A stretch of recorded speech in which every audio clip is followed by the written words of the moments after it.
नमस्कार, आप देख रहे सिटी पोस्ट लाइव। मैं हूं रिया रजक। बिहार में नई सरकार, नए फैसले और ईंधन बचाने का बड़ा अभियान। जी हां, मुख्यमंत्री सम्राट चौधरी की सरकार लगातार सादगी और फ्यूल सेविंग को बढ़ावा देने की बात कर रही है।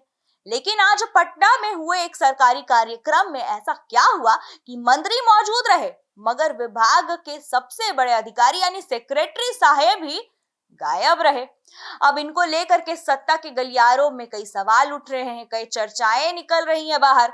तो बिहार में नई सरकार बनने के बाद जनहित से जुड़े कई बड़े फैसले लिए जा रहे हैं। मुख्यमंत्री सम्राट चौधरी की सरकार फ्यूल सेविंग यानी ईंधन बचाने को लेकर के लगातार अभियान चला रही है। प्रधानमंत्री नरेंद्र मोदी की अपील के बाद राज्य सरकार ने कई कदम भी उठाए हैं। मंत्रियों ने अपने काफिले में गाड़ियों की संख्या कम की है। जी हाँ, सप्ताह में एक दिन नो व्हीकल डे मनाने की भी बात की गई है। साथ ही पब्लिक ट्रांसपोर्ट को बढ़ावा देने के लिए नई योजनाएं शुरू की जा रही है। इसी कड़ी में आज सोमवार को पटना में एक नई पहल की शुरुआत हुई।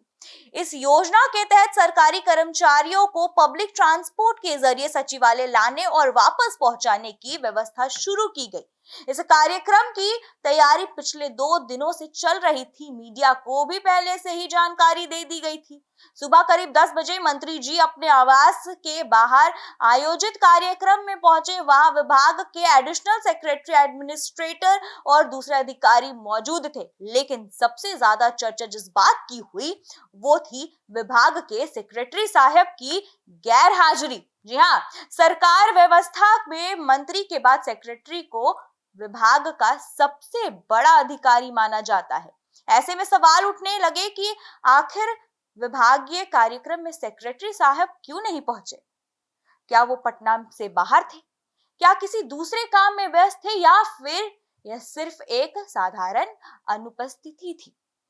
अब राजनीतिक गलियारों में चर्चा इस बात की हो रही है कि कहीं मंत्री जी को हल्का दिखाने की कोशिश तो नहीं की गई हो।